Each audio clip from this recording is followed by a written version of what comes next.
Hey everyone, welcome back. It's Lucid, and we are back with turn 39 in the tournament finals. I'm joined once again by the extremely impressive Dominions player that is Sai. Hello, that is Sai, and I'm joining Lucid for another live turn. Yep, that means we've been good boys, and we have caught up on our turns for casting.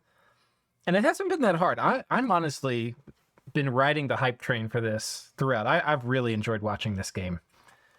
Yeah, it's been really cool. We've already seen some hard-fought defenses, and while so far no one's managed to actually defeat a coalition, we're going to be seeing some really cool plays this turn.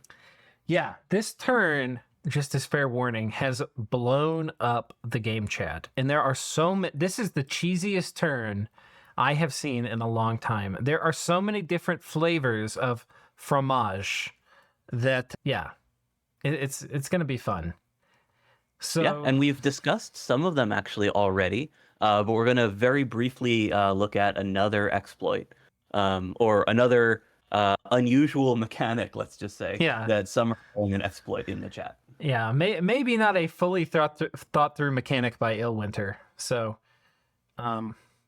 yeah, these things come out. It's one of the things I love. I feel like the meta shifts like a little bit every time in these finals, and certainly this is going to either get the game patched, I think, or people are going to shift how they play a decent amount. So, yeah. Anyway, let's get into it. We'll start with the messages. First, we have a message from Pythium. Apologies for the lack of communication recently. I've just been really busy with real life stuff. Huh? What is that? Also been without Hydra support for a while recently. Amazing how helpful it is to have a Hydra to help out with stuff. Generally been quite sloppy due to being rushed, but hoping to put a stop from that here on in. Anyway, we have an extension this turn, so I thought I'd drop you a line. Disappointed to say we're unlikely to be in for the end game. TNG and Arethea both ended their nap with us, and Arco are poised to swoop in as soon as we start losing territory. He's already nibbled, but he has pre-agreed that he's going to provide gold for the pleasure. Not that I can say no to his proposals. Okay, this is interesting because this is really funny because from Arco's perspective, from his messages last turn, he was telling us about how he's always willing to be there for his true allies, right? And he was calling Pythium his true ally. And here we can see Pythium like, I can't say no to his proposals. Yeah, he is, at least part of it is being a jerk to Arithia, though. Yeah, it is. Yeah. But it's hardly altruistic. I think we can maybe leave it at that. Yeah, and if Pythium dies, he basically gets to keep him without needing to pay someone for him. Right. Speaking of players, I think we have already been carved up. In terms of the game, I'm a bit, man, whatever. We fight who we fight. We always expect to fight. It's part of the game. However, in terms of the wider strategic situation, I'm very disappointed because I think Arethea and TNG are making the wrong strategic plays. We've reached the part of the game where nations are starting to poke their heads above the parapet. If you want to be a contender, then you need to look around and see who the threats are and ask yourself, what can I do to minimize or surpass the threat? Focusing on us because we are weak, which is a reasonable assumption, by the way, only goes to delay these decisions. You're basically saying, oh, I don't want to tackle that problem nation right now. Instead, I want to go and do something that I believe is easy/less risky, and hopefully the situation will be better in the future.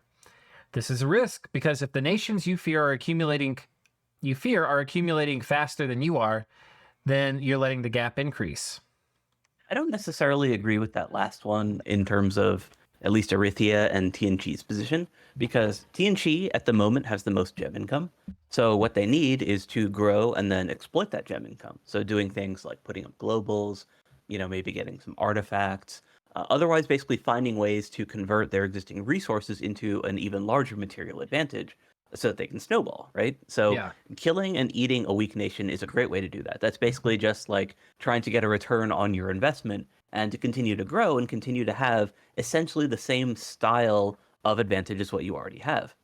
Arithia, meanwhile, is in the research dominant position right now. So, mage for mage, they should be able to do more than most other nations. And they're also playing a nation that scales very well. What they don't have is essentially what TNG does, namely that size and gem income. So for them, similarly, eating someone that if they think that they can do it, for relatively cheap is perfect because that gets them the gems and gold that they need in order to continue compounding their advantage as they start, getting into wish farming and other resource multiplication for the end game. Right. Yeah, I think I agree. I mean, if this is going to be a really costly war with Pythium, then maybe it's the wrong decision. If it's a cheap war with Pythium, which is what we basically been expecting, since it's position arguably 1 and 2, going after like position 5, that's exactly what position 1 and 2 kind of want to do. They want to get way ahead of position 3 and 4. And if it's going to be easier for them going after like position 5 than it is on going after like the other threat, which might be like a position 3, then, that seems like a fine decision. Yeah. Because I think what Pythium's trying to say is it would be better if they went after somebody more threatening than them, but I don't think that's necessarily true. Yeah. The question is basically just how much damage can Pythium do, and can they make it retroactively the wrong decision? Right. Yeah. As an example, Arco has moved on to 3 capitals. They now need to do nothing except consolidate to comfortably reach the end game in very good shape. So they are a legitimate win candidate. Now, currently, TNC has research parity or even an advantage over Arco. They're about the same. So yeah, that's a good call. What happens to that advantage if they spend 15 more turns fighting us? Do they seriously think that Arco will sit there on 3 caps and not pump research or summons or globals? By the time TNC emerges, they'll be a weaker nation compared to their neighbors, and hopefully we will inflict casualties to compound this weakness, simply by virtue of expended effort. Same with Arethia. He fights us and takes losses for what purpose? A few extra provinces? And what does he do while Arco consolidates and strengthens? I'd argue that both these nations have a vested interest in Pythium staying alive and more relevant to remove other threats. The other thing that's important backdrop for this is like TNC was trying to get Pythium to help with Arethia, and Pythium refused, and that's part of the reason why these guys made peace, was that Pythium kind of didn't want to help with other things. Now, he was obviously very busy dealing with Arco, but he has kind of declined at least. You mean Agartha? Yeah, Agartha. Yeah. He has kind of declined some of the more friendly diplomatic gestures towards him. And then the final message from him. I would say, though, that Pythium was kind of already friendly or had been friendly with Arethia. So it kind of makes sense that he wouldn't want to like turn on the guy who he'd just been working with on a previous war. That's true. Yeah. But I don't think that was even really part of the calculus from either side. Right. I think the real calculus for TNC and Arethia was, hey, we're really in a really good position. We can get in a better position by eating Pythium, and that should be easy because we have Serpent's Blessing and he has Foul Vapors, and that's it. Yeah, and it seems he's actually kind of drawn the same conclusion about Arco that we did, namely that they can get in a very strong position as long as they sit back and actually research up, which would actually put them into like kind of a front runner position where they can compete with those two nations. If, on the other hand, they move immediately into a war, then they might not actually get the chance to reach that point. So really, they could be in a great position or not, depending on what the player chooses to do over this turn and the next couple turns. Yeah. And the final message from Pythium sounds like I'm picking on Arco, but of course, others are poking their head above the trenches. I just know less about them than my current neighbors. Veti has talked to Pan, who is weakened with no Mother Oak, remember, and will potentially... They did burn a bunch of gems there. Right. And will potentially win there. What do we think about having a multi-cap Vetiheim moving into the end game with great indie mages, by the way? Apparently not an issue. I don't think TNC and Arethia can really go on Vetiheim. They're not really major neighbors of them, I don't recall. The other thing is that Vetiheim is being attacked by 2 other players. So like that's kind of the one bad example. Right. Apparently not an issue. Likewise, Zabalba, every turn that goes by gives him more options to get fire gems and thus more Aussies. But again, not an issue. But anyway. Yeah, and again, Xibalba's not even like they are a scary nation. They do have the, kind of scary sacreds, and they are making those kind of scary sacreds, but their research is really bad and they're not particularly large. So they don't have like any sort of like major income or even gem income advantage, just based on the fact that they're not a multi-cap nation. Right. Yeah, Zabalba is definitely someone to keep your eye on, and they could move very quickly into a top position if they start catching up in research, especially. But I think it's going to be pretty hard, even with that enormous. We'll see. I don't really know. I mean, I could see Zabalba very quickly growing, but just right now, it's really hard to say they're the threat you should deal with. And I don't even think like TNC does border. They both border Zabalba, so Zabalba is a legitimate choice for both those nations to attack if they wanted to. It's just a matter of how easy is it. Right. So like I'm pretty sure that they picked Pythium, not, based on the assumption that Pythium is worth taking out more quickly, but just based on the fact that it gets them the spoils with a lower commitment or just fewer expected losses. Yeah, I think that's exactly right. But anyway, despite how this sounds, there's no salt or ill will from me. I think the players all play games as they see it, and I can't change anyone's mind. I've tried. Even if I think they're making a serious strategic error, it's just the way it is with real people. So anyway, something, let the dice fall where they may. Alia dice. Okay. How that's typically, it's, Julius Caesar. Right. The die is cast. The die is cast. Yeah. Okay. We can no longer affect our long-term fate. Let's just enjoy the come down. Yeah, I think this is the main variable in this is everybody's done calculus, and you and I have done the calculus that says they'll just stomp Pythium. And if that's true, it's a good decision. If it's not true, then Pythium might be right.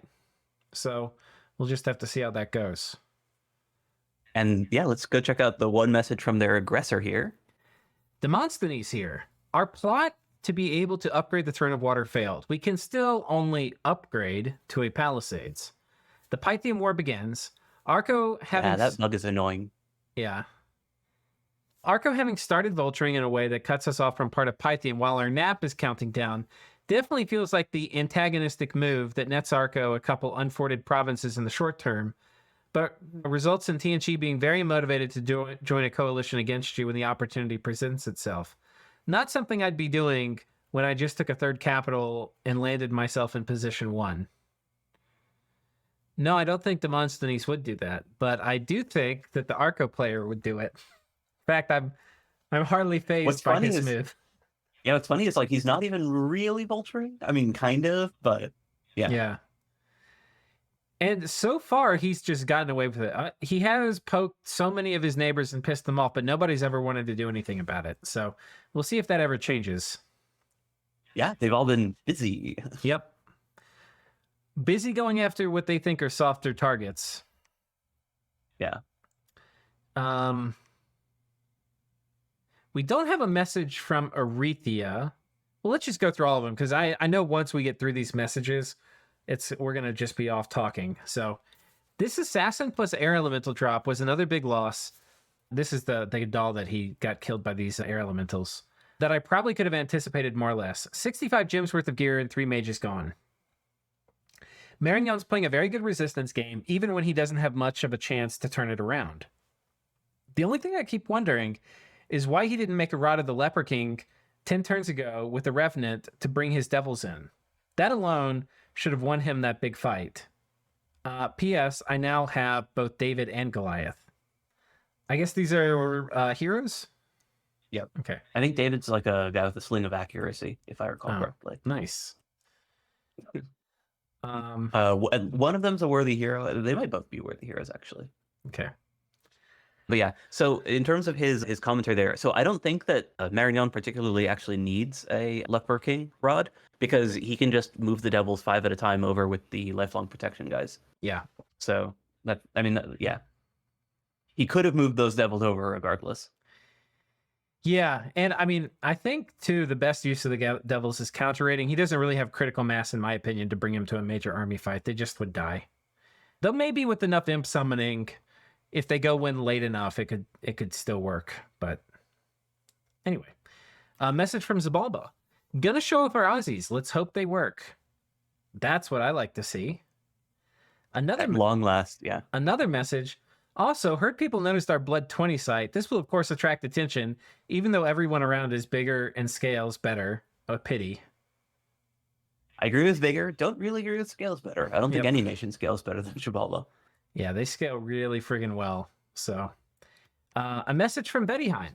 So this is a kind of big turn. I attempted to drop the god on Utgard. We'll see how it goes. If I can push off Utgard, carefully take the throne from Pan, I think I can at least push someone into peace.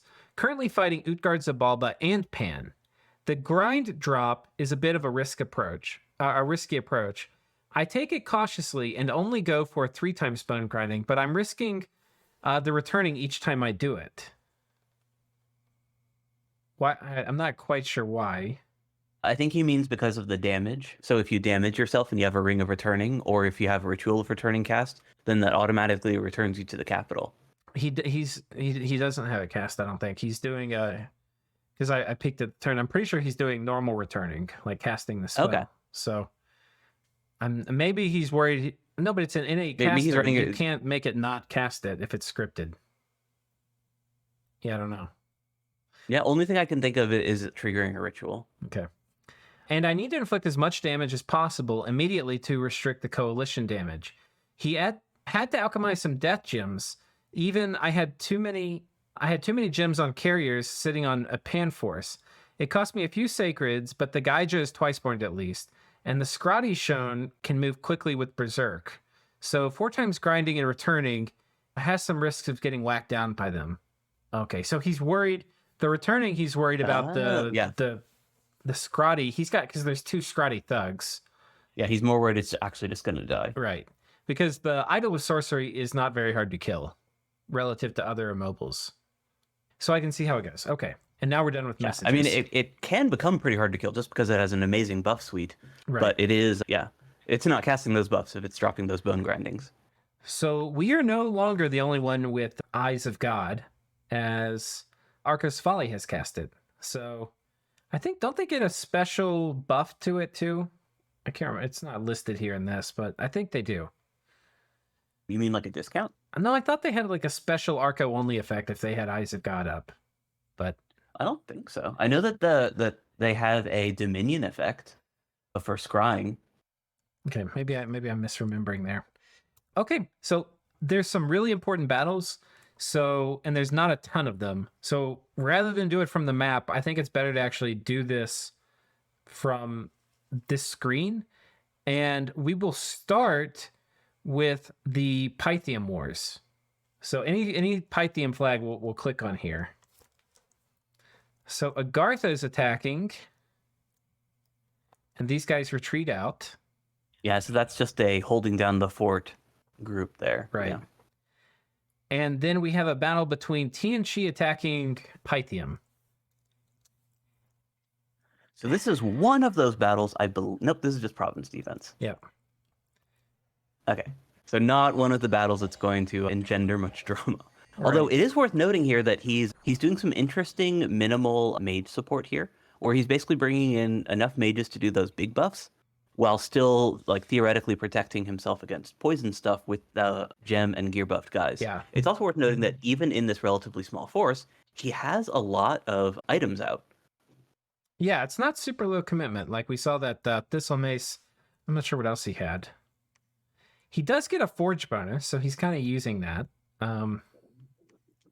Yeah, it's a relatively small forge bonus though. Really what this is showing me is that he's just very like serious about investing the gem income that he has into his armies. Right. I'm not sure. So I know that he's bringing those Jade Sorceresses out for Moss Body casting, but I'm not sure that I love that because like I feel like that's relatively low impact on an army this size. Like you're not really doing like a focused point buff strategy there. And Moss Body in particular is something that synergizes well when you're doing other protection buffs in order for Moss Body to like kind of push them over the edge so that they basically just stop taking damage. When you're using that as like the only protection buff or just in conjunction with like maybe Mass Protection and Legions of Steel, it's much less impressive. And the fact that you're only bringing a couple for like this large number of dudes means you're not even really covering a very significant portion of your army with it. Yeah, he may be bringing it for like maybe Frozen Heart or something too. But yeah, it's weird. This is a kind of weird commitment level. Like this is going to mop up a low commitment thing from Pythium, but it's kind of, you know, it's a especially with all the gemmed items on it. It's kind of a lot of gems in this army, but kind of would die to a major stack too. So it's a bit of a weird place. Yeah, because it doesn't have any of the things that I would consider to be like, single like battle deciding spells. Like there's no Wailing Windscaster there, for instance. Right. It's just a very heavy gem commitment into doing like buffs and like retail support. All right. Aha. Here we go. Yes, this is the one that engenders a lot of discussion. Let's just say. Yeah, get ready to cry. Yeah, get your little salty tears ready. So we've got a pretty big force from TNG. There's some important things. He's got a line of Barb Heavy Horsemen in the front with a big stack of crossbows in the front. He's got these guys here as well. And then a lot of his archers are in the back. And this may end up proving to be a small problem for this battle, but they're protecting the Mage Corps, but they're not really in range of hitting anything important. All they can shoot are these guys once they walk farther forward. And I believe that the guys in the back are set to hold an attack, and the reason that I think that is based on the heavy infantry that are mixed in there. Typically, when you see the heavy infantry mixed in with the cavalry like that, right. it's so that they don't have the archer behavior. Right. And that may be a little tricky here. There's a bunch of arrows headed over here, and the problem that this army is going to fight is that there's a serpent priest over here with 2 gems, sharing a tile with a Renatus, and behind them there's a serpent acolyte. And this guy's casting Blessing, and this guy is casting Body Ethereal, but it was interrupted. It was interrupted. And so the archers have these guys have landed. There's attack rear dudes because he's expecting Foul Vapor's traps. The Zots have landed on these little decoy guys who are scripted to hold and retreat. And wait, is that even a thing? Wait, they can't hold and retreat. Yeah, no, those are just units. Those are just, are they? How is he retreating? Oh, maybe they're You can fire and keep distance? They're not. Can you retreat, but your morale's not broken? Is that how that works? And I've never noticed it. I mean, you can script retreat on regular units. And their morale doesn't break. It doesn't show red here, even though they're retreating. I think it does actually. I think that they count as routing once they're retreating. I could be wrong though. Nope, I guess I'm wrong. Huh, okay, so he yeah. just had them scripted to retreat. But it looked like they were on hold and retreat. Because wait, let me just watch this again. I mean, they're kind of slow, so he could just have them far enough forward that they don't get off the battlefield right away. Right, Yeah, no, they're just scripted to retreat. But they still catch some of these flyers. Yeah. And this guy has Anything gotten off Foul immediately Vapors. to attack. Yeah. He hasn't gotten most of his important buffs off, and he's not fatigued out yet. So he's done Foul Vapors, turn 1. He's now cast Moss Body, and I'm expecting we're going to see Liquid Body next. And this shield is helping to block a lot of the archer fire. Yeah, Vine Shield is pretty efficient for that, because while it can get broken by slashing damage, ranged weapons can never break your shield. And what is unfortunate for TNG is we can notice that his troops do not have Serpent's Blessing, or no poison resistance. And what is special about that is if we come down here to the Spirit Masters, they do have gems for it. Some of them have gems. This guy is scripted to cast Serpent's Blessing almost certainly. And he has not cast it. And if you look at what he cast Strength of Gaia, which this was probably scripted. And then he cast Call Ancestor, and this was almost certainly not scripted. Almost certainly it was Strength of Gaia, Serpent's Blessing. And what has happened is Foul Vapors has been cast, and it is under the gem use threshold. So even though TNG has scripted Serpent's Blessing, he is unable to cast it. And so he is sitting here tanking Foul Vapors, and this guy has fatigued himself out trying to finish his script. We come down here. I guess we get to see all the poison procs with him. So we're not really going to see his spells. We'll just have to look at him. But he started to retreat now. And yeah, so the mechanic that's being used here, which is the thing that we kind of alluded to at the start of the episode as like, hey, maybe this isn't like intended behavior. So when you have something scripted to retreat, that lowers the threshold for gem expenditure. And the reason that they do that, or the reason that that was designed that way, is to mitigate gem burning. So you can't like send someone in holding the minimum to trigger gem usage and then have them run away. So if this guy was set to cast spells as opposed to retreat, then it would have triggered gem spending. So that's kind of the exploit that folks are getting agitated about. Right.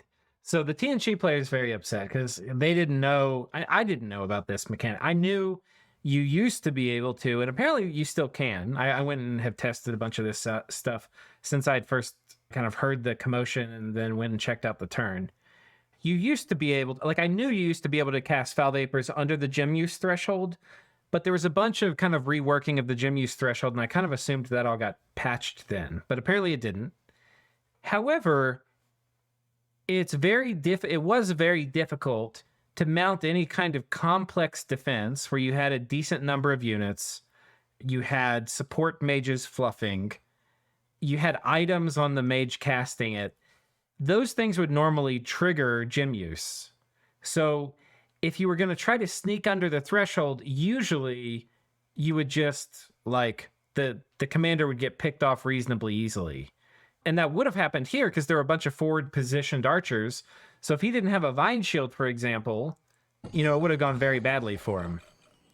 Yeah, and even so, like, the fluffer mages got picked off. Right. So like this wasn't like an imperfect way of doing this, and it was still an absolutely devastating effect. And there's other ways that you can work around the gem threshold. So Crystal Shield, for example, is a booster without like qualifying as increasing the mage's paths. Certain like very low path mages, like the Pelagian Mermage, when they get a nature random, for example, can cast Foul Vapors without triggering gem expenditure using that item, even when they have other supporting items and supporting buff casters and so on. Although in that case, you don't need to retreat. The Serpent Priest is just kind of interesting because it's on the threshold where that retreat makes a difference in terms of the scripting. Right. So I understand why TNG's player is annoyed, in part because he actually went out of his way to prepare specifically for Foul Vapors. So he didn't just, bring the actual casting, the Serpent's Blessing. He also brought those bats set to attack, and he had forward deployed archers. The idea being that, from his expectation, if there was going to be a guy who could cast Foul Vapors, either he was going to be over the gem threshold, and then, all the normal scripting stuff would go off, he'd get a Serpent's Blessing, everything would be great.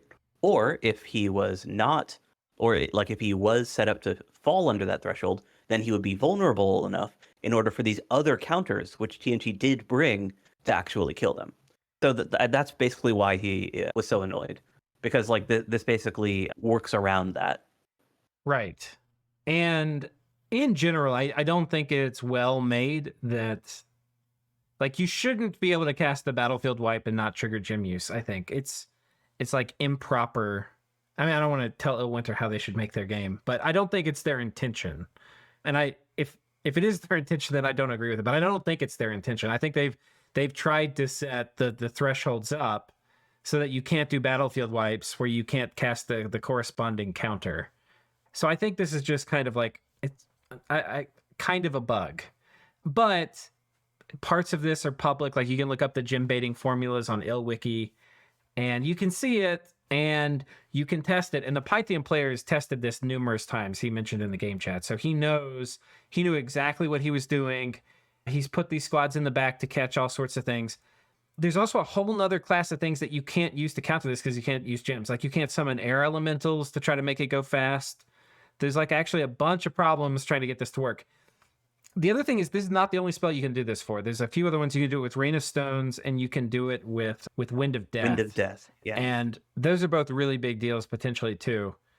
So anyway, it's just something we're going to have to live with until it gets patched, but it's going to dramatically change up how TNG is approaching this game, I think.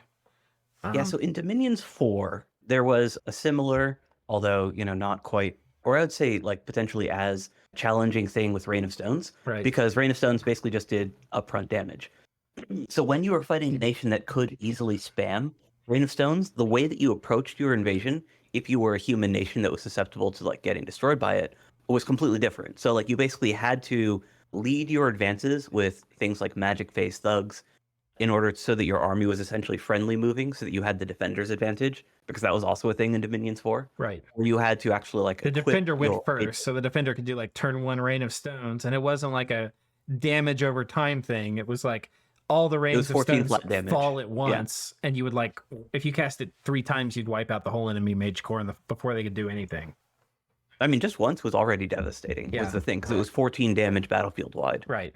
So yeah, it basically completely changed how you had to approach it, with the most common thing being using magic phase thugs to attack provinces that you suspected they'd have the Rain of Stones caster in, and then you had the sort of weird mini game of like escalating defenses and escalating magic phase attacks. Right. And then or you could just like actually shell out to equip all of your mages. So in TNG's case, there isn't as great of an answer because he doesn't have that magic phase access yet. Or at least not ubiquitously. Like I'm sure like he has some, but he doesn't have enough where he can just like lead in every province that he wants to attack into with like, air elemental summoners or something, because that just gets crazy expensive. Right. And along the same lines, if he wants to put a poison ring on every single mage that he has, that's more nature income than he probably even has. Right. He's gotten to the point in the game where he should be able to cast Serpent's Blessing and not worry about it, but he can't do it. So it kind of sucks. He actually does have some of the tools to deal with it, and that's because if we come over and look at TNG, you'll notice he has a lot of cubes. And cubes are probably one of the best ways to deal with this if you have Air 2 mages, which TNG has some, but not a ton of.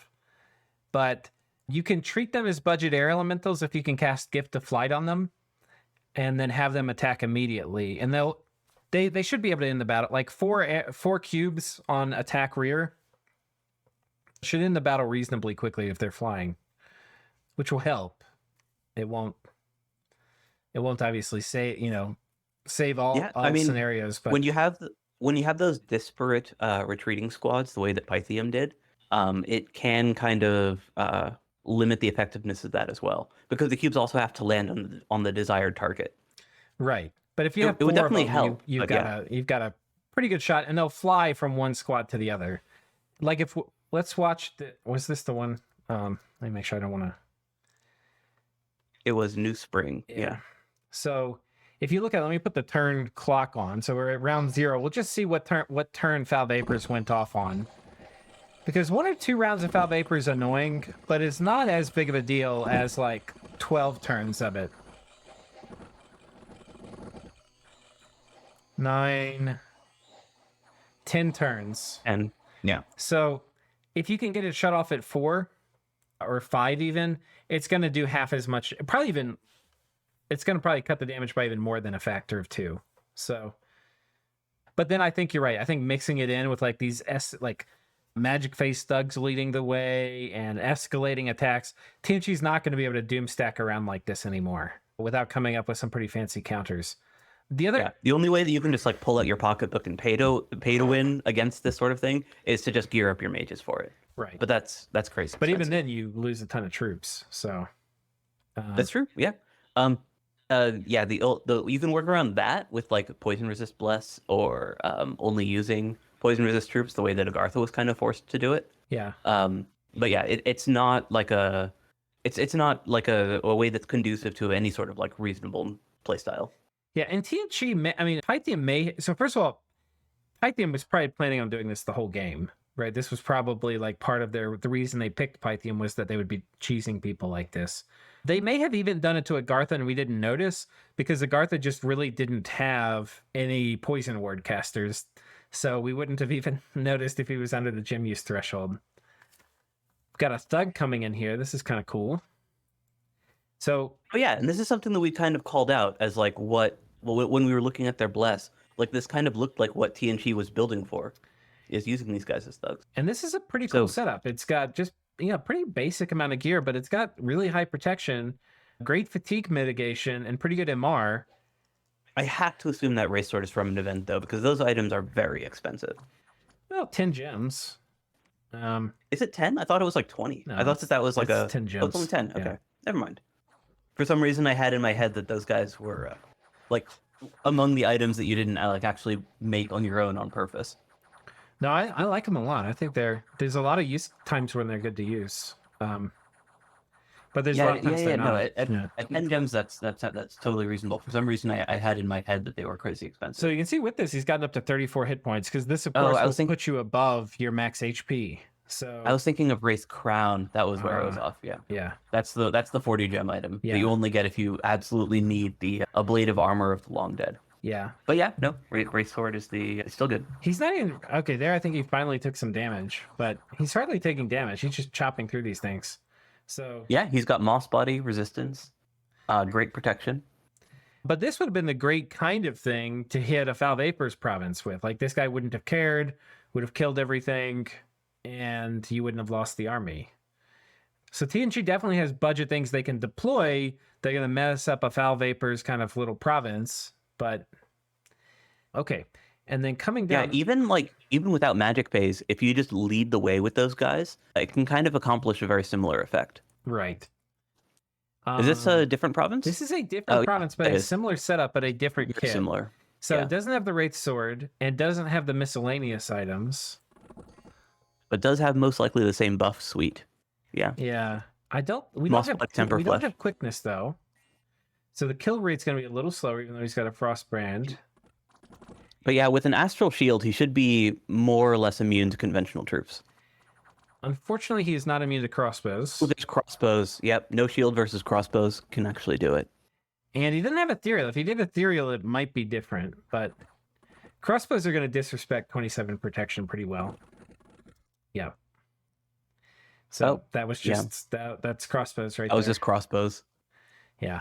So I was thinking that with the Astral Shield, the melee immunity would be fine, but then yeah, crossbows don't care. crossbows don't care. We also have Arco over here just continuing to help Pythium out. Yes, he's helping. The true ally. I'm Arco. I'm helping. Don't worry, I'll keep these bastards off of you. I think so far he's probably up more land than anybody else in the coalition or the dog pile. Yeah, he's taken 3, and this is and he's doing it by basically giving Pythium the income from these provinces. Right. Rethia attacking here. Kind of a pretty budget setup. He's just doing some retail evocation here. He had some That's body very ethereal weird. casts on these guys as well. So Yeah, using the big mages to just cast like evocation like that is very, very weird to me. I think there's a place for it. I'm not going to say it's a great idea, but I think the time when it can be nice is like if this were a PD dump, this would be pretty good. These fireball would tear up a PD dump. Doesn't do anything against small PD, but while these guys might get overwhelmed as ethereal kind of scales troops, I don't know. It's good against the PD dump, and that's about the only thing. But Yeah, I don't know. It seems a little unreliable, especially because he didn't have covered flanks there. yeah, that's kind of true. But versus PD, you don't have to worry about it. And that's the king, so that's the guy who got the king events. That's a Holy 3 guy. Oh, cool. So he's leading just some random dudes. Yeah, those guys have a very large leadership thing going for them. So their guys are going to have great morale. But that and the Holy 3 are kind of what makes the king special as opposed to like all of your princes, which makes it interesting that he's not using sacreds because typically like the thing that you reserve your king and queen for is that Holy 3. So yeah, supporting your sacreds or claiming a throne, that's kind of like where you use that guy. Because I don't think that like he particularly needed the morale for this, and it's not like the king was casting any relevant magic. Yeah, it's a little bit strange. And then I think this is our last big battle. We've got one more big battle here with TNG and Pythium. And TNG's got their hero here. But unfortunately for him, he's up against another one of these. This may look familiar to you. This one doesn't have gear, though. It doesn't have the shield. So it may get... But this is also a much smaller army. So unclear whether the crossbows are going to be able to take these guys out. Yeah, I mean, with the various buffs that he can stack on, it can still get decent crossbow resistance. Not like amazing, but pretty Right. good. They're ethereal now, and they didn't get that. And lucky. And I'm sure he's going to have Cheat Fate in a moment. Yep, it's preparing to cast Cheat Fate. And Moss Body. And all of a sudden, this is now a reasonably tough guy to kill.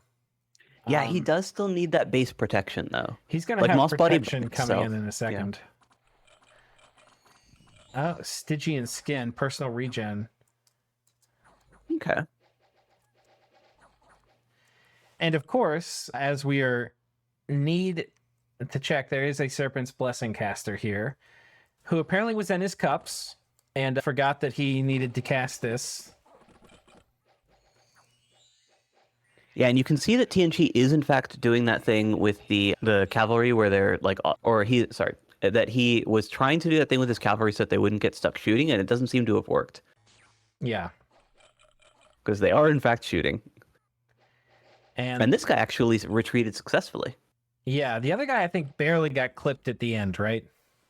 Yeah, but the other thing worth mentioning though is that while the other guy did get killed while on his way out, he had Foul Vapors up for 10 turns. This guy has it up for 8. So slightly less duration. Still hurts. But still, though. yeah, still hurts. So TNG just having their mage core wrecked. And a lot of these guys had items. You know, these were not low commit. We didn't look at all the items on all of them, but presumably in the other army too. Is that general their profit? General. Let's see.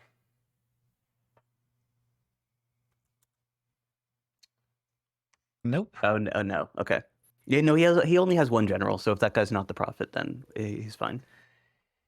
So I'm surprised he recruited another general, because I know that his starting general was the one that he profited. Oh, he does have 2 generals there in the army, I mean, but yeah. yeah, I'm surprised that he recruited another one because he has access to those cons. So like if you want like a big leadership guy, then you get the guy with the big leadership. Yeah. And if you don't, then you can use an indie commander or whatever. Yeah. Maybe it's just for mobility or something. I don't know. But you're right. I think I'd prefer the cons most all cases. So this was the province where he failed to take with the commander. Everything else he's quote unquote won, but just at enormous cost. If we look at the TNG army graph, it's brutal. Yeah. And that's pretty much just to Foul Vapors. Yep. And if we look at the Pythium army graph, essentially unchanged, no? Yeah. Unchanged. So the question is now for Pythium was kind of using a bit of PD here. It's going to be a bit harder for him to do these Foul Vapors traps well, where he doesn't have PD to hide behind. So, we might see him still stick his head up and keep poking these guys every turn with Foul Vapors, but it probably will be at least a little more expensive to pull off because he'll need to have his own troops. Yeah, you can use various temporary summons for that, though. Right. So, here's a question for you. If Pythium offered you peace as TNG with return to maybe original borders, maybe even including a concession or two, would you take it? No. Yeah. Not at this point. I don't think that Pythium. So now that you know that's there, that's kind of the one thing that like kind of caught you. But Pythium doesn't have that many other tricks. Right. Like just knowing their research level, knowing their mage count. If you can counter this and like deal with Foul Vapors consistently, you're fine. And from having seen him fight Agartha, you know that he's not going to be able to pull anything new or particularly scary against you. There's some silver linings too. Like once you're in this situation, once you have a fort sieged, right? Either he has to ride out with enough chaff, which is going to be expensive, and you can maybe prepare for it, that he's going to be able to do the Foul Vapors trap again. But when you're ready to storm, as long as there's enough stuff inside, it's going to be kind of hard for him to do the trap then, because like if he has 80 dudes inside, he can like maybe have them escape, like attack outside the fort and then run away and only leave a few guys inside. But if he loses that fight, he loses the fort. It's right. And then similarly, because this like Foul Vapors play has the guy retreating, you can't hold the province when you're doing it, which means that you can secure the provinces surrounding a fort as well, which means that even an escape attempt is most likely to fail, where the mages are just going to die retreating. Right.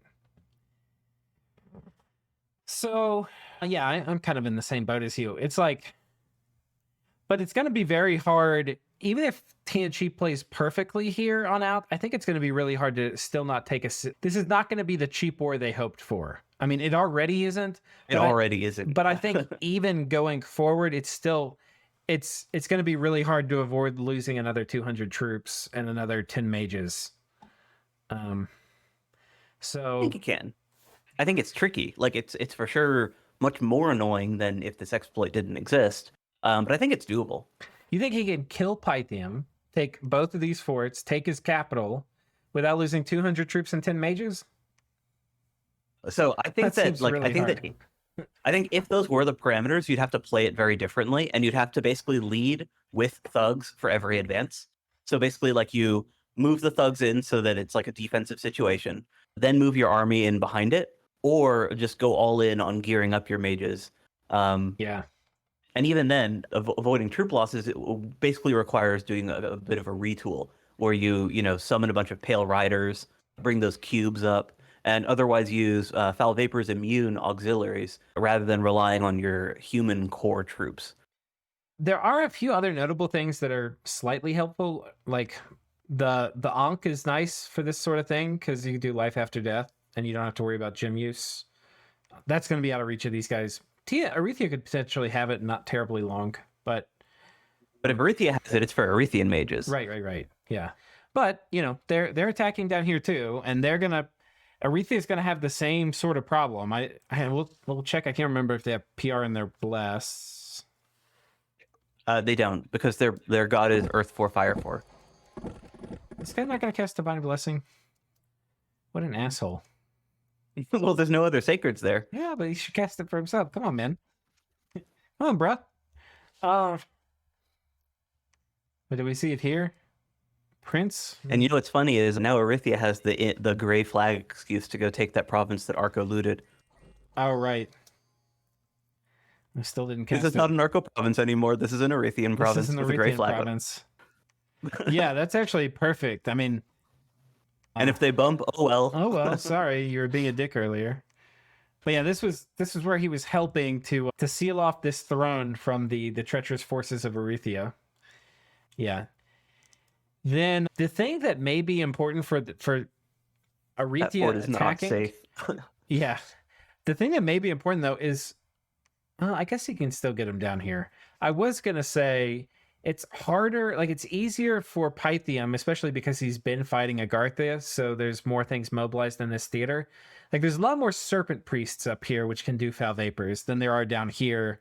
So Arythia might have to fight one Serpent Priest or maybe two. He's unlikely to have like 4 or 5 he has to go through. Yeah, it's kind of funny. We talked a little about this at the start of the game, but I just assumed those guys had swamp survival, but they don't. Right. So it's actually kind of annoying logistically in order to get them onto that fort. Yeah. So pretty interesting.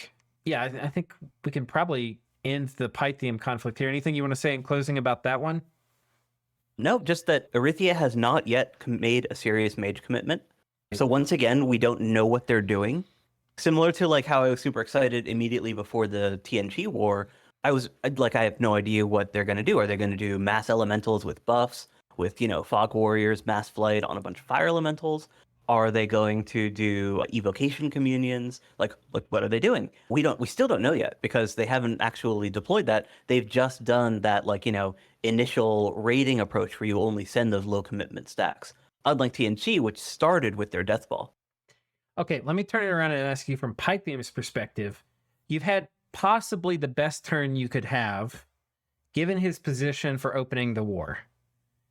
What could he possibly do to not turn this into a loss? I don't know if it's possible, honestly. I think that the sheer resource disadvantage that you're going into means that really what you can hope for is just causing Oh, our loss. You're breaking This- up. Oh, sorry. Think of is that if these Okay, so maybe you want to repeat that here. You know, you're saying that they're at such a resource disadvantage, there's maybe not much they can do. Yeah, so the only thing that could really actually get them out of this is if their opponents are risk averse enough that after seeing those losses, they're like, oh, you know, this isn't worth it anymore. Let's go back off and pick on an even easier target. But practically speaking, now that you've shown this, both of these nations are capable of countering it. Yeah. Okay. Very cool. Let's move now to Gath and Marignon. Well, I guess we've covered Agartha here. He just rode out here and maybe going on top of the cap next turn, or this party of long dead horsemen may be coming to smack these dudes. I mean, Or I at feel, least put that last fort back under siege. right, Because anytime that fort is open, that's Agartha being able to recruit more mages. right. So yeah, these guys could come back here and fight these dudes. I think they actually probably lose to the long dead horsemen if they don't get Iron Warriors on them, because these Yeah, guys they're lifeless, right? Yeah, I mean, they are low enough hit points that, Oh, yeah. even with the damage mitigation thing, that they just kind of die when they get hit. Yeah. But at the same time, the thing about Long-Dead Horsemen is they just hit really hard. Yeah. Like, they basically hit the same as like actual human cavalry with the upside of literally no fatigue whatsoever. And they have perfect morale, so they're never going to get repelled. And the hoof attack is going to do perfect damage against the 0 protection umbrals. So Yeah, 13 damage hoof, and then the base 13 damage lance charge. I don't actually remember what it is, but I know they have a combat speed of 25. So their lance is also like seriously hurt. So yeah, these guys are basically as good offensively as any like light cavalry or like, medium cavalry unit with like a real lance. So yeah. Oh, I think I also have to point out, because I had made a bit of a prophecy several turns ago, which is that the virus that Midgard had, where he took a pound of flesh from the people killing him, which he transferred to Agartha, it seems that Agartha has transferred that to Pythium. Very true. Yeah. the curse is past. So now the question is, who's going to be killing TNG to Right. be the recipient, the next recipient of that curse? That's right. Yeah. Okay, so that's that. Let's come over and look at Gath. So Gath has moved over here with the pilot crossbows, and those seem pretty safe. He's attacked this fort, and we kind of knew there was nothing inside. So he sent a very confident and low commitment stack in here. Yeah, this is just clearing what he knew was already an evacuated fort. Right. And he moved the main stack down here to prepare for a fight with Meridion. And he pinged the capital to see what's going on. There's just 100 crossbows patrolling. Is that a ping or is that patrolled out? Yeah, it That's looks a like that's ping. patrolled out. Oh, was it? Okay. No, yeah, because it Oh, shows there's the no battle battle. there if it's a ping. Yeah. You're right. So this was patrolled out. And interestingly, Pangaea has actually moved a real army onto that throne. So they'd been like sieging that Right. throne up there with basically just satyrs, and now they have a bunch of centaur sages that cruised on in with their incredible map move. Yeah, that's pretty cool. Interestingly, though, Erythia has moved in. Right. And I mean- attacked Pangaea, actually. Yeah, that's what I was going to say, is like that was not a Pythian province. I would guess maybe that they got their permission to do that because they didn't attack the other Pangean provinces that they border. So, or it might just be one of those Arco things where they say, hey, I'm taking this, by the way. Yeah, But, I wonder. I don't It- feel like Pangaea would just give this away, but maybe they would. Yeah, the reason that I think that this is a little weird is that Pangaea does not have a retreat path for their centaur sages. Right. And those guys multi-province moved. I think they did a 3-province because they already had that under siege. So I think they 3-province moved from the fort that they had onto that throne. Yeah. Through this forest. And now that's cut off because of Erythia's move. Yeah. So we'll see. I do wonder about this. I mean, Pangaea is not really a free agent in this theater. This is everything he has. If somehow this gets killed, then he can't really defend anything up here very well. I mean, it's a pretty you say mobile nation, but You say somehow, but like there's a bunch of devils in the fort immediately to its south. And this is Right. like a sailing nation with a bunch of lifelong protection assassins. So they could like mount a reasonably believable defense. yeah, do the Marinese are these guys sailing? Oh, they are. Yeah. Ooh, spicy. Yeah, we'd commented on that before, that those guys are actually what they would be using to shuffle those devils around, because they can, sneak on over with their 5 undead leadership from the lifelong protection and then lead the devils away. Because Marino doesn't have a ton, Right. so he doesn't need like the 120 undead leadership or whatnot from a Revenant. The little bits that you get from your sailing guys is usually plenty.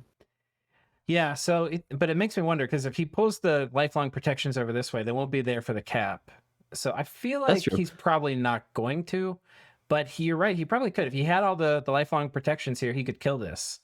And then, unfortunately, he'd lose his cap in that trade, so I don't think it's a good one. But He might be able, because that's not coastal, he can't immediately swing back to his cap. But it is also a citadel, a grand citadel even. So it has a Right. fair amount of siege strength. But yeah, giants are very good at sieging, and he's got a bunch of slingers. It would be dicey to basically try to do both. Yeah.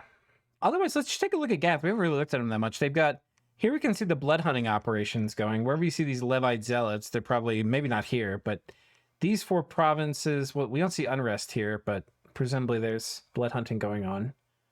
Yeah, so with Gath, because their blood hunters are so expensive, they don't tend to go quite as hard. So I can believe that they would actually be able to keep their unrest down given the efficiency of their patrollers, given the cost of those hunters. Yeah, 130 for blood 1. I mean, I've blood hunted with worse. Oh, sure. Yeah, like they are a blood nation. Yeah. But then the other thing is that those temples cost 800 gold. So their infrastructure cost to produce those guys is also pretty huge. Yeah, that's a good point. Okay, so I think that's probably about it for Gath. Zabalba, we have a big turn. So Zabalba is riding out on top of Eddieheim. And this is nightmare fuel, Murder Kitty nightmare fuel. This is the critical mass of Aussies that is just so hard to deal with. What's a little strange is he's got the line formation with the other squads on attack rear. Yeah. So the reason that you do that is so that you have both a front line and an attack rear. So the guys that are set to attack, Ocelotls actually have a pretty decent ground speed. Like if you want to check them out, because they're like Jaguars, unlike the Bats, which have really slow base attack speed. So the idea here basically is that you don't get flanked. So you have like your actual cover, and you can see that that line actually spills over. He's got those 2 loose Ocelotls in the back. This is a full breadth covering line, which basically ensures that the enemy can't get to your mages without flying themselves, while you still have enough of your like actual flying squad in order to envelop and get behind the enemy. I can understand. I don't really get the double line for that though. Maybe maybe that's fine. Yeah, I mean, I don't generally have enough Ocelotls to do a double line with that. But I'm just saying like that's why he's doing that, is that you're kind of covering your mage core and preventing it from being actually hit in melee while still being able to completely envelop an enemy army. But importantly, this is full on critical mass. I mean, it is.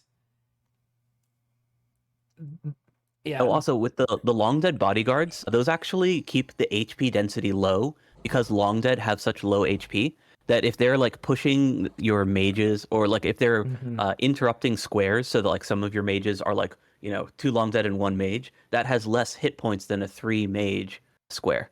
Right. Well, he does have the mages mostly in the same tiles, but yeah. Yeah, I don't know. Yeah, it's pretty tricky with bodyguards to actually get them to do what you want, because Illwinter likes placing commanders first. Right. And it'll even like squish stuff together if they've got overlapping squares. Last, if I recall. Yeah. So we could dissect what he's doing here, but presumably it's going to be Bloodlust and Divine Blessing and maybe a few imps or something like that. I doubt it's. Yeah, I mean, you see 2 imps there. That tells me that he's got at least 1 lifelong protection. Yeah, there we go. And it's on a mindless unit, so that guy can't get eaten by horrors, I believe. Right. Oh, no, he's not mindless. He's just 30 morale. Yeah. Oh, he's got a pearl. Interesting. That's from the dragon. Yeah. The Ryujin that he killed. He does have nature gems on this one. I wonder what this is for. He definitely can't do Serpent's Blessing. This might be to do if there's a so Vediheim could do a Foul Vapors trap, right? So this is to do poison ward on the mage core. Yeah, I think he has poison resistance in his blessed already. So the only guys that you need to protect are these non-sacreds. Right. Which is the mages. So yeah. And a bunch of those guys are also nature mages themselves, so they'll cast their own poison resistance if Foul Vapors goes up.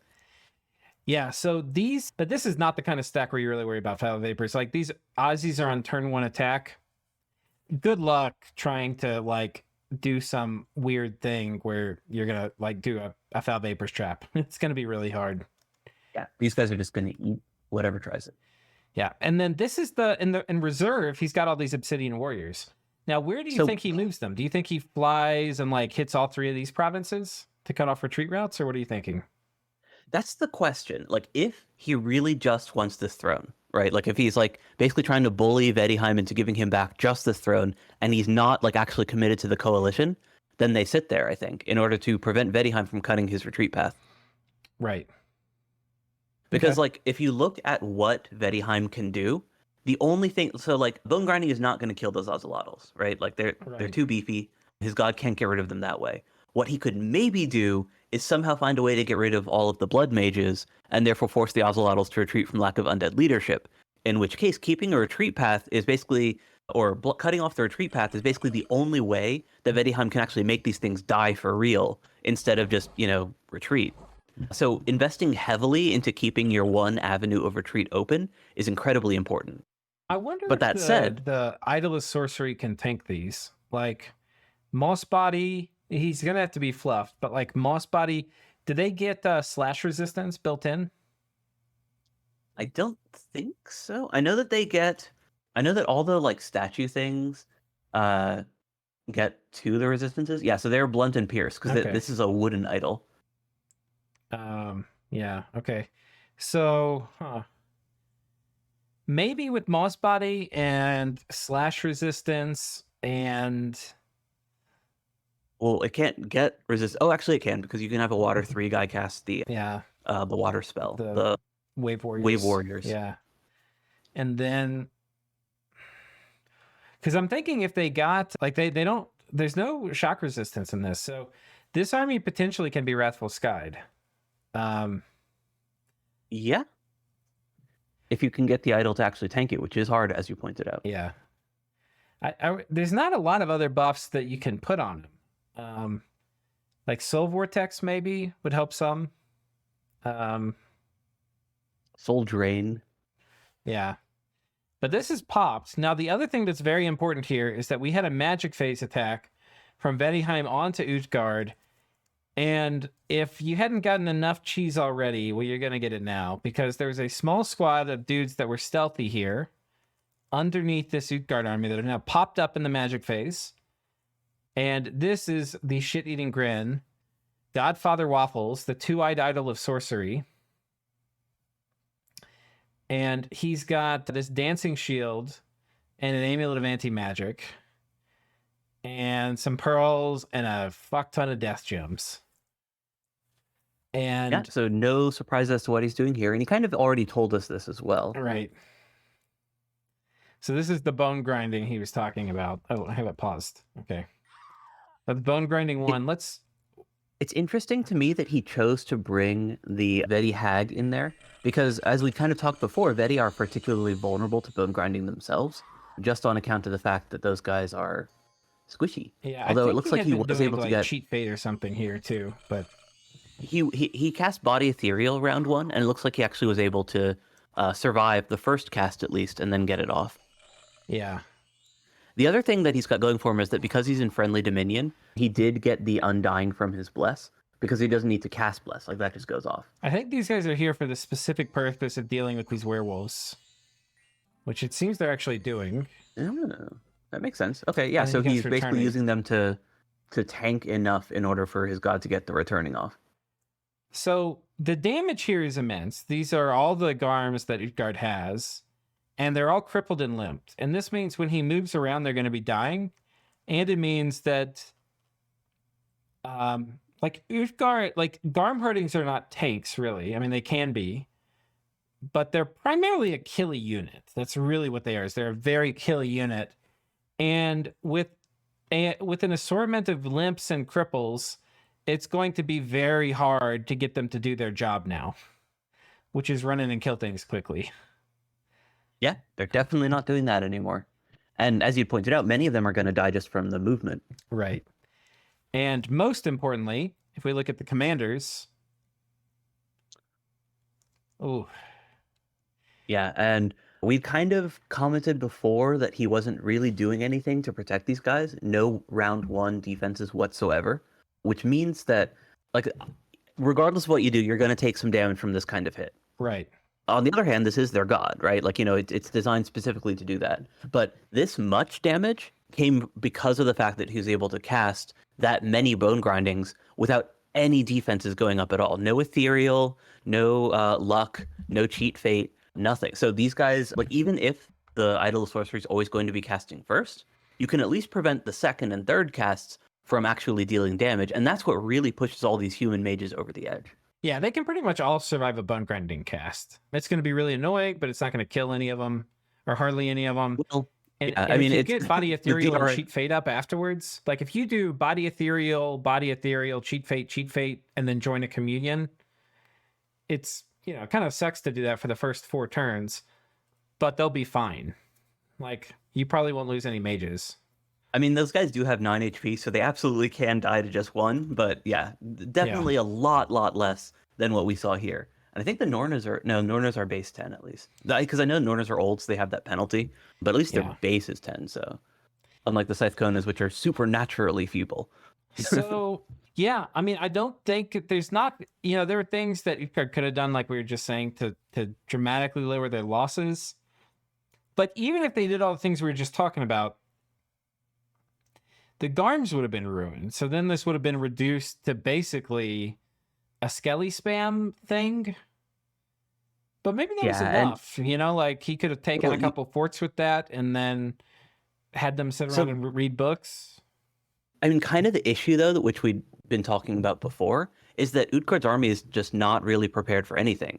Like, aside from, the scripting thing in order to protect against bone grinding, there's also no gems on this army. There's no turbo communion in this army. It's not really set up to fight anything that Vedheim can, actually do. The only thing that's good, I think, about it is that he has these 2 thugs. And while we were saying that it'd be better as turbo communions, what they do is they made it so Vedheim was unable to do Wrathful Skies. And Wrathful Skies would have just straight up, it might have, if he didn't have the Jotun werewolves, it might have just straight up killed the army. Like everything. So. Yeah, I mean, he that's killed the only enough countermeasure I want to give him credit for. Yeah, so I do actually like having in-army thugs, but by this stage in the game, you should have enough Scratty to do both. Right. Yep. So Utgard's now properly out of the game. If I were Utgard and this happened to me, I'd be like, all right, guys, release me from this hell. All my neighbors eat my shit. I mean, he has no chance of fighting his way back into the game now. I don't know if I'd go that far, but because I would still want to try to do some damage, I think. I mean, but his heart has absolutely not been in this game right for quite a while, I would say. Yeah, but I mean, I think he's beyond now his heart being out of the game. I don't think there's anything he can't do. He's too far behind. Oh, that's so sad. Look he lost 4 mages to Providence defense. Oh gosh, let's see what happened. It could have been an unbalanced. Probably an imbalanced communion. Yeah. Yeah. Yep. And I saw the little HP pops. Yep. Yeah. Imbalanced. And that was fast, actually. Those guys just exploded. Yeah. Are those werewolves geared? Yeah, it's the same too. This is a magic phase attack, and then they moved over here. Oh. So these guys got left behind. Probably because of the leadership, of course. Yeah. So, bad day to beat Utgard. And of course, his communion was imbalanced because it just got most of it just got blown up. Right. Okay. Yeah, there's just, I mean, it's just dice. For some reason, who survived. For some reason, I thought. Yeah. For some reason, I thought that Utgard had split his army, but no, that was magic phase and normal phase. So yeah, it's also weird that he didn't go on that throne. So yeah, it's also not heading directly towards Vedheim's cap. Like it may have been a blessing because if I bet you $5 that this army was patrolling here, and I bet you $20 it would have killed this. For sure. Yeah. Yeah. So his move over this way may have saved him, 10, 12 mages or whatever that is. Oh yeah, 10 left. Yeah. So. Although, yeah, I was going to say, Vedheim might have issues killing those thugs, but then I realized, no, of course, they've got Dinvedi, and he was using them as, thug counters in his anti-pan army. Yeah. Yeah, I think you beg for sweet releases, Utgard, now. I don't think that... I think if I didn't have motivation to play before this, I think it's, strictly speaking, 100% losing position now. While he had this Mage Core alive, and he could do a Kameya, whatever you call it, beam of skeletons at people, he had a shot of winning a war. There's no way it's going to happen now. It's done. Yeah, I mean, on the other hand, you've still got Gartha fighting on. Yeah, no, I mean, it could take a while for him to die, but it's like, who wants to play a losing position? I mean, especially when nobody's attacking. Like, if somebody was trying to kill me, and I was in a losing position, like, yeah, I'm gonna fight it out. But if nobody's even trying to kill me, and it's like 100% losing position, I don't know. I'd be like, yeah, just come meet me. Yeah, I don't know. Uthgar can do enough fun stuff that you can just like pick an objective outside of winning for something that you want to do, Okay. and go try to put together like a cool stack Yeah, or some cool super combatants, that That's sort true. of thing. that's true. Okay, so I think that's that. Yeah, we're not done with this front though, because look at or this war, I should say, because look at the throne that Vedheim had under siege just last turn, Oh yeah. the Pangea Oh throne. my goodness. So we have Arethia attacking Vedheim. And this seems to be a gem burning maneuver. Yep. So what this means, Arethia attacked Pangea. What this means, because they're now helping Pangea with the gem burn, this means that that province that got handed over must have been negotiated. Probably, yeah. If you're working with someone to help gem burn their enemies, then presumably you're not also trying to steal their stuff. It was probably part of the payment. This was probably part of the payment. Did that guy die? Yeah. So this was probably part of the payment yep. for getting that province. And then Pangea rides out.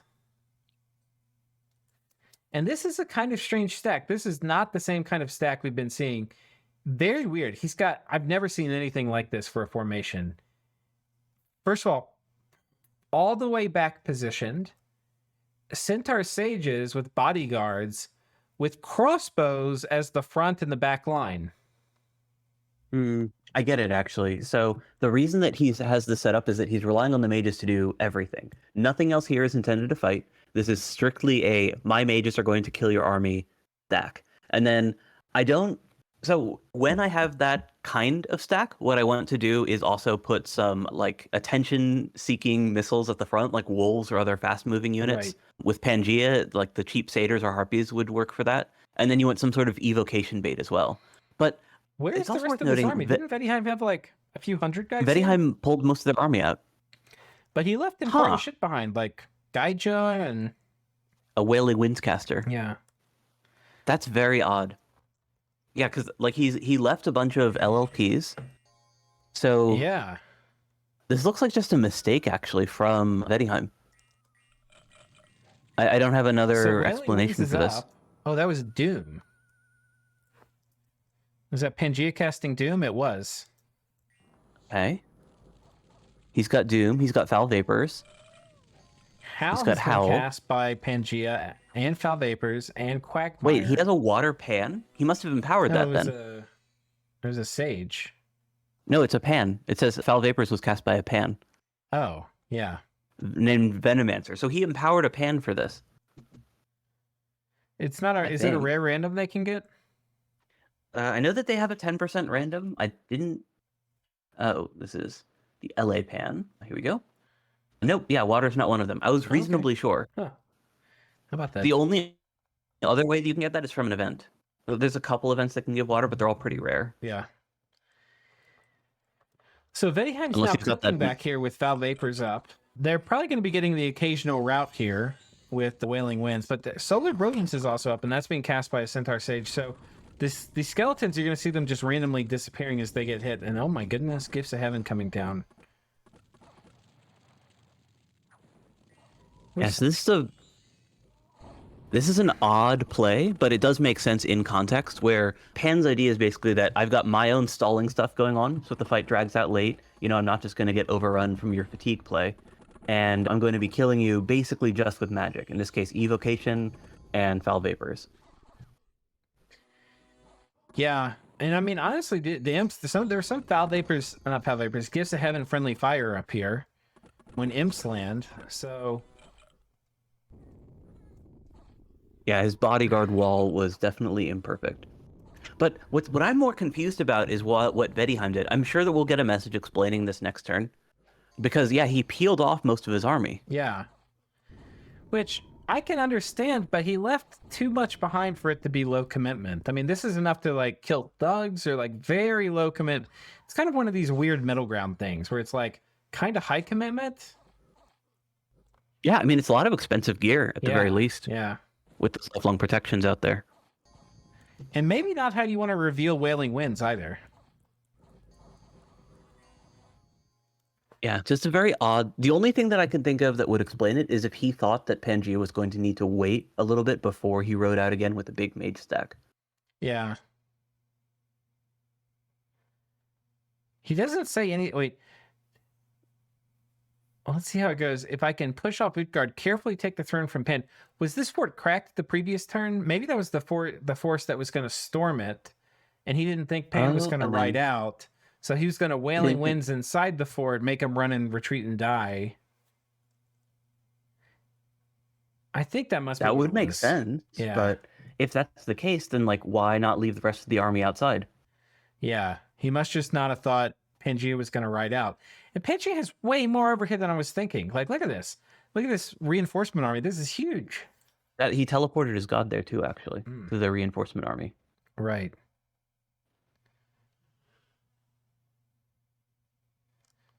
So yeah, definitely a major commitment from Pan. Like Pan is not giving up on that throne. No. And this is expensive as hell for Vettiheim. I mean, fortunately for them, the Queen of the Underworld did not die.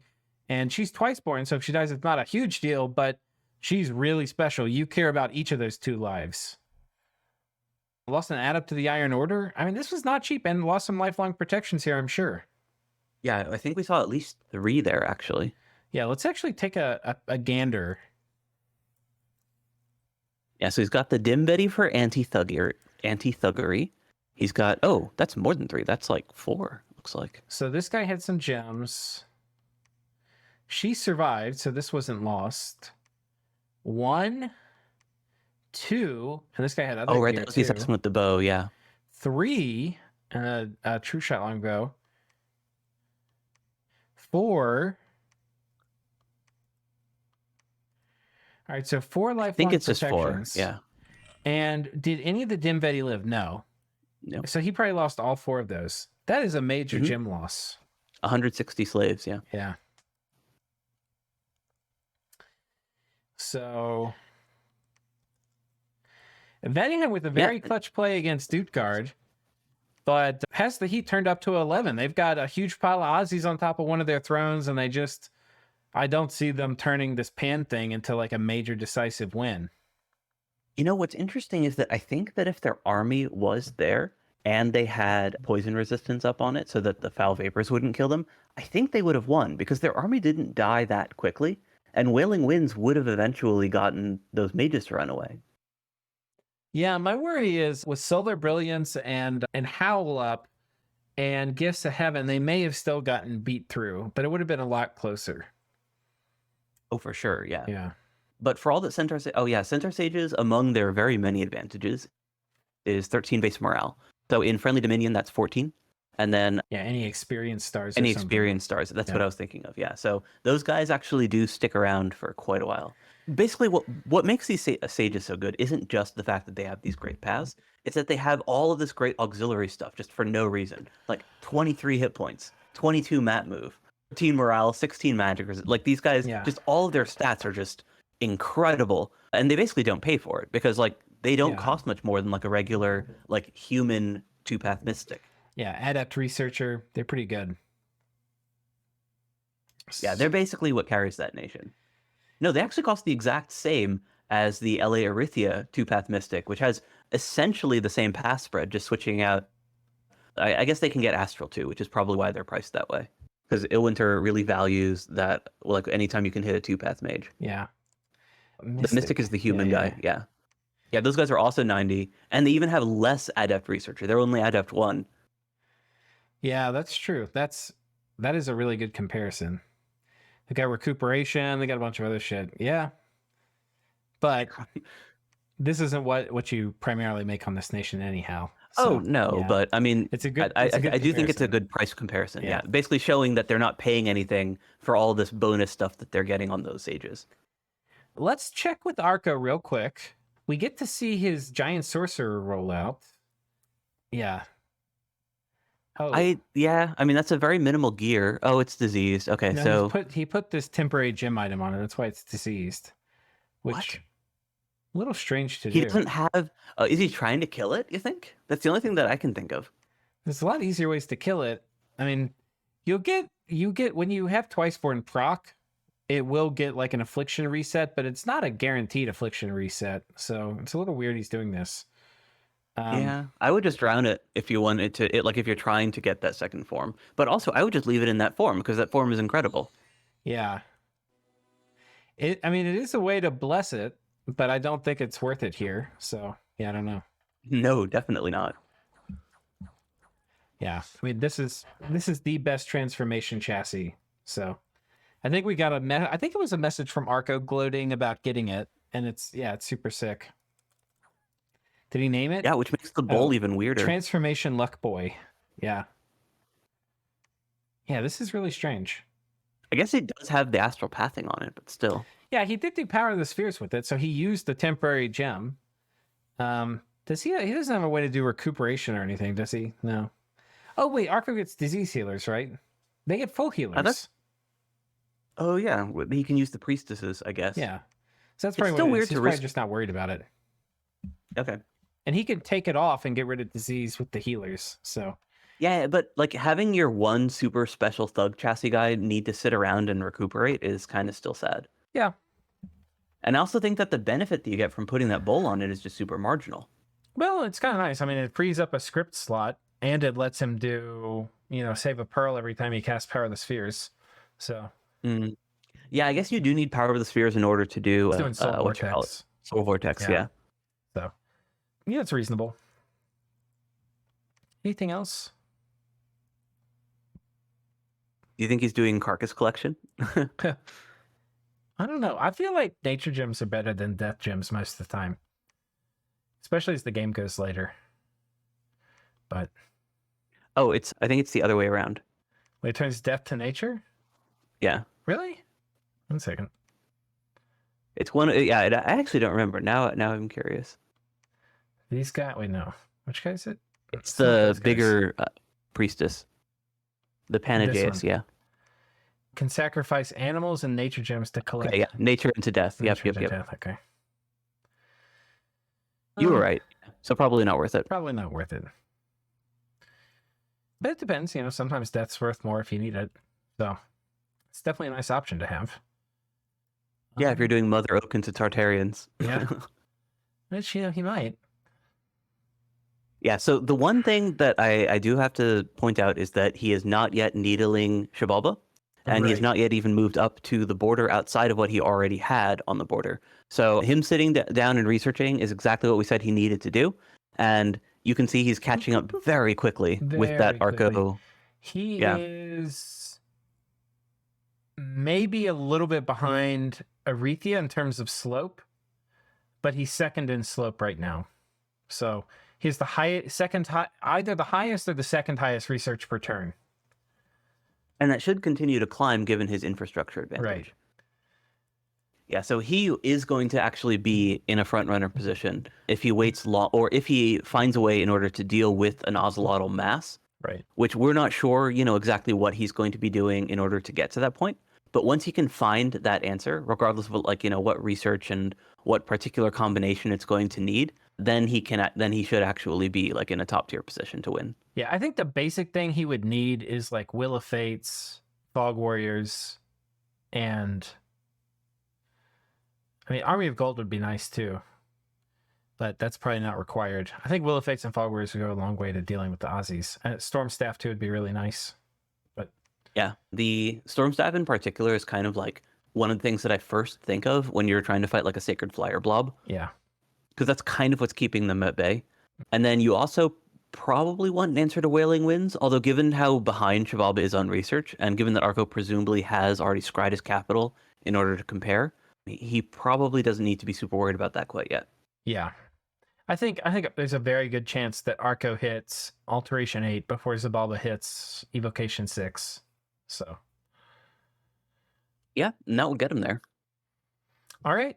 Yeah, so I think in summary, my closing thoughts for this turn are poor Tianchi with that unfortunate interaction, or, the way the casting AI works.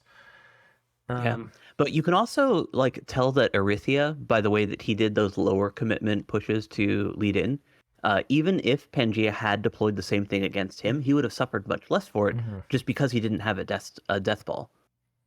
Yeah, they're just engaging in this war in a very different way. Arethia is doing it in like a very slow, escalating way, and Tianchi was coming in guns a blazing.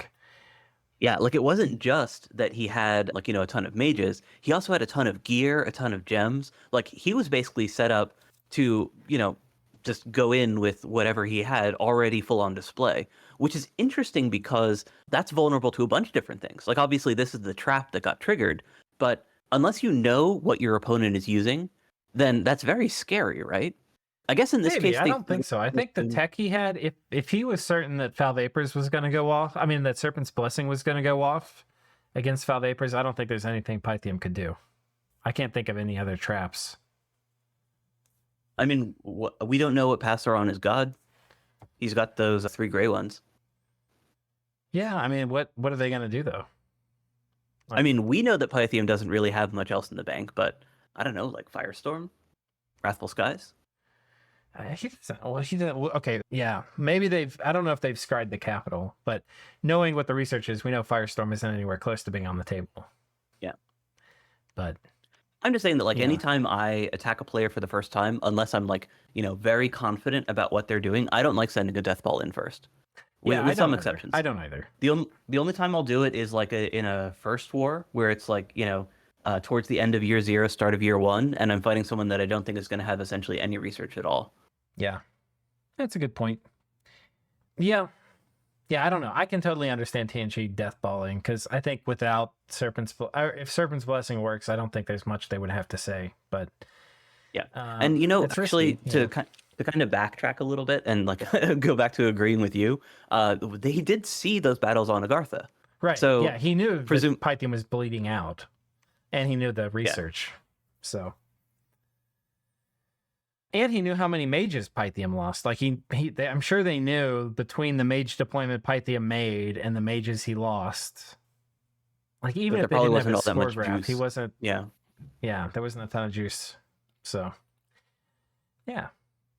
But there were really cool battles. I mean, we got to see the bone grinding thing this turn. That was really cool. And we got to see Vettiheim lose that little stack, which was kind of cool. Yeah. So the two things that I'm looking. I mean, the first thing I want to know is what happened with Vettiheim's army, right? Because I feel like if they left everything there, then they would have been fine. Yeah. And then the second thing is I want to see what Arco's going to do. Because they're kind of the one person that's not in any war at all right now. Yeah, they're the freest of agents at the moment. Which, yeah, I mean, I definitely actually can see Arco climbing into position 1 just by hitting those research goals that we were talking about. So that's I mean, he's in position 1 for provinces right now. So yeah.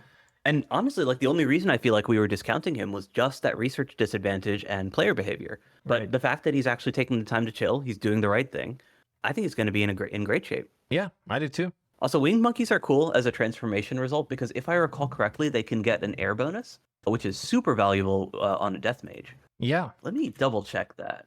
I think you're right. I think they can get nature and air. Oh, no, it's astral. It's astral. Okay. There we go. Cool. They're a weird unit. So we'll see you guys. This is probably all Sai and I are going to be able to record this week unless they go ahead and wrap up another turn for us. But looking down here at the bottom right, we may not be privileged before the week comes to an end. But yeah, we just got an extension request. Yeah. So 16 hours left. So if no more requests, we'll get a turn tomorrow. But otherwise, yeah. All right. We'll see you guys then. And once again, thanks for joining me, Sai. I always appreciate it. Absolutely. Yeah. Thanks for hosting. All right. Take care, folks.